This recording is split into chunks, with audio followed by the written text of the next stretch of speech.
Okay. The slide எங்க வைங்க? Karthi. First என்னது?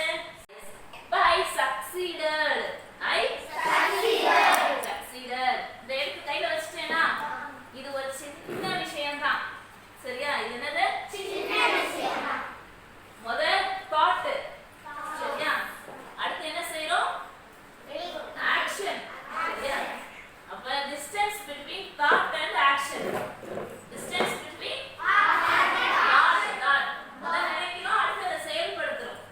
அதுதான் வெற்றி. அதுதான் என்னது? வெற்றி. அப்ப சக்சஸ்னா புரிஞ்சுச்சா? the distance between thought and action is called success. சரி, இப்போ நீங்க என்ன ஆகணும்?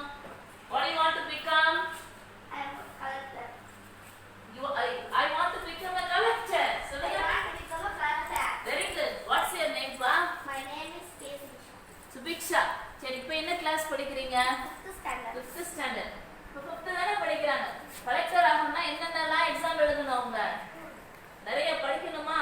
இப்போ இருந்தே படிச்சா தானே அந்த தாட் அவங்க மைண்டுக்குள்ள வந்துருச்சு.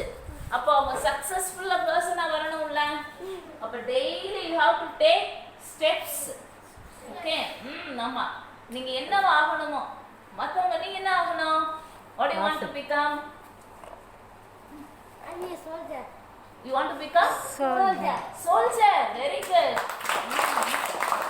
Yes, correct. Clap பண்ணுங்க. அடுத்து, what do you want to become? I want to become. I want to become a pilot. Pilot. Super. அப்படின்னா நிறைய pilots, collectors, soldiers, வேற யாரு? வேற என்ன ஆகணும்? I want to become an IAS. You also want to become an IAS officer. Very good. சரி. அப்ப நீங்க இப்ப டிசைட் பண்ணிட்டீங்க. தாட் உங்களுக்குள்ள வந்துருச்சு. அப்ப ஆக்ஷன்ல காமிக்கணும்ல. How many long days it will take? How many long years it will take? எத்தனையோ வருடங்கள் ஆகுமா? அப்ப அதுக்கு என்ன செய்யணும்? நல்லா படிக்கணும். ஹார்ட் ஒர்க் பண்ணணும். ஓகே. First perseverance. Perseveranceனா விடாமுயற்சி. நீங்க என்னவா ஆகணும்னு ஃபர்ஸ்ட் நினைக்கணும். அதை டெய்லி மனசுல சொல்லிட்டே இருக்கணும். நீங்க நினைக்கிறது மனசுக்குள்ள நினைக்கிறது தான் உங்க கடவுள். சரியா? அவங்க கிட்ட சொல்லணும், அதாகவே மாறணும். Okay? What to you want to become? Daily நினைக்கணும். சரியா? அதை நினைச்சு ஆக்ஷன்ல கொண்டு வரணும். செய்வீங்களா? சரி, ஓகே. இப்போ சார் ஹெல்த் பத்தி பேசுவாங்க. சரியா? அடுத்து நான் பேசுறேன். சிறப்பா ஆத்துல தெங்கு காய்ச்சல் பத்தி தெரியுமா பாப்பா? தெங்கு காய்ச்சல் எதுனால வருது? எந்த கொசு? அது வந்து ஏடிஸ் கொசுன்னு சொல்லுவாங்க. அது எதுல உற்பத்தி ஆகுது? தண்ணி. எந்த தண்ணி? சுத்தமான தண்ணின்னு சொல்லுவாங்க. சுத்தமான தண்ணி. இந்த சாக்கடை தண்ணில வந்து கொசு வந்து உற்பத்தி ஆகுது. சுத்தமான தண்ணி எங்க இருக்கும்? மழை தண்ணி இருக்கு. நம்ம வீட்டுல வந்து தொட்டியில வச்சிருக்கோம். சரிங்களா? அந்த குழாயில ஒரு லேயர் இருக்கும். அதாவது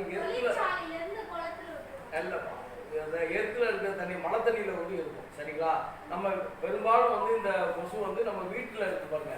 தொட்டி இருக்கு பாருங்க. தொட்டி, அப்புறம் வேஸ்டான பிளாஸ்டிக் குடங்கள், உடஞ்ச குடம், அந்த சிரட்டை, அதெல்லாம் என்ன செய்வோம்? வேஸ்ட்னு சொல்லி தூக்கி வெளியே போடுறோம். இந்த பிளாஸ்டிக் கப்பு அந்த மாதிரிலாம் என்ன செய்வோம்? தூக்கி வெளியே போடுறோம்.